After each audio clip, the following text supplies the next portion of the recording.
Flat Earth based on physics. From the perspective of an engineer and a pilot. The truth of the flat Earth, shape of the Earth, as an engineer and a pilot. So I've studied engineering, physics, 3 different ways: basic physics, electric physics, and construction physics. And also as a pilot, as a rotary wing pilot, that is helicopter pilot, I studied aeronautical physics as well. So I can cover and discuss just about any factor of flat Earth. Not that I'm any smarter than anybody else, but I've studied quite a bit of factors that analyze shape and motion of just about any object. That's physics, also aeronautical physics, and principles of flight. I can tell you this: airplanes fly straight and level. That's even an aviation term, straight and level. Airplanes will fly for hours at the same altitude, never dipping their nose down to follow the curve of the Earth.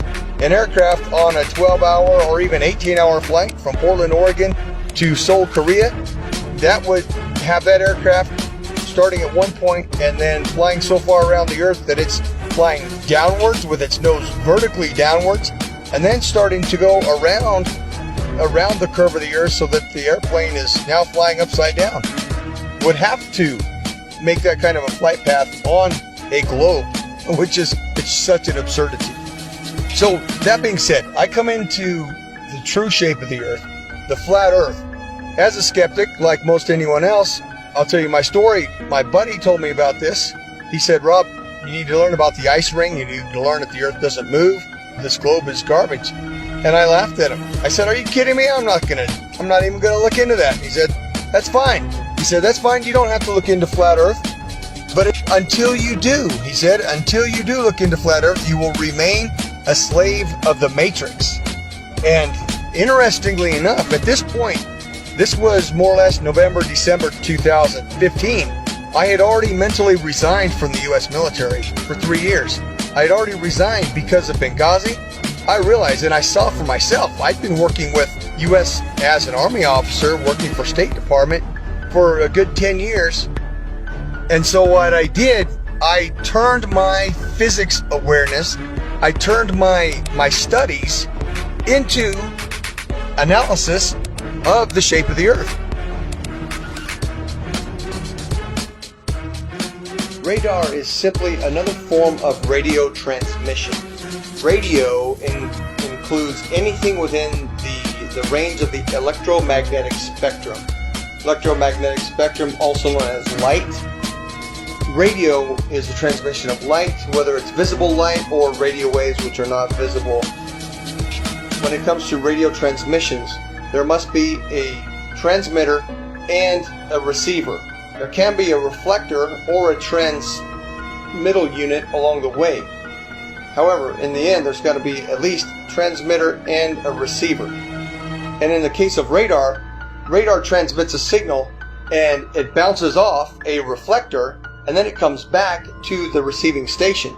Or it can go to other stations if they're set up in the network properly. Long story short, radar emits a signal, it bounces off something, and then it returns to a receiving unit, and the receiving unit maps that reflection accordingly. If there is no reflector, then there's no return signal, and then the object does not show up on the radar. For example, it's off the screen.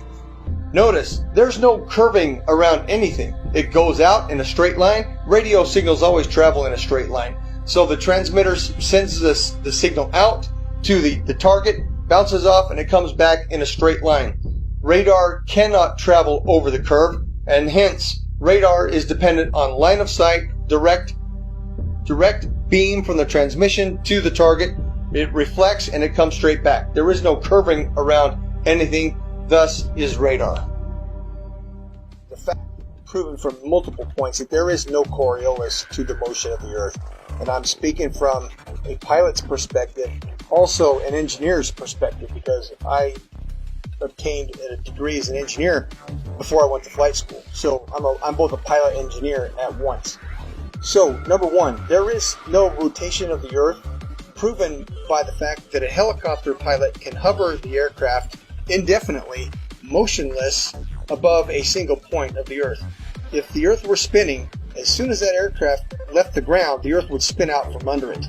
Now, somebody may say that the air of the atmosphere rotates along with the Earth, which is one of the most absurd concepts imaginable, because if that were the case, then all wind would travel with the Earth. There would be no alternating wind currents. When we know that the jet streams fly overhead, clouds move in multiple directions overhead, and a kite flying over the stationary Earth, the fact that a kite flies because of wind passing through, that proves that the Earth does not, that proves that the air does not move in unison with the Earth. Number two, airstrips do not rotate away from a landing aircraft. Anybody who's seen a pilot's view when an aircraft lands, well, the aircraft lands to a motionless airstrip. If the Earth were rotating, the pilot would have to turn to the angle at which the airstrip is rotating away and land at the speed of the airstrip, which is absurd, simply absurd. Airstrips do not rotate away from the aircraft, and on an east to west landing strip, if the aircraft is landing to the west, the airstrips do not land moving towards the airplane. That's insanity. Okay, simply stated. I've done many of them personally. I've flown more than 1,070 hours in both helicopters and airplanes, and I will tell you factually that aircraft meet their checkpoints, they take off, they meet their checkpoints, and they land exactly as planned on a flat, stationary map. No pilot, I say again, no pilot has ever accommodated for the rotation of the Earth when planning flights and takeoff to checkpoints along the way, and then landing. Pilots can plan so well that they can take off and land hundreds of miles away down to within 30 seconds of their planning, because the Earth simply does not rotate. Oh, wait.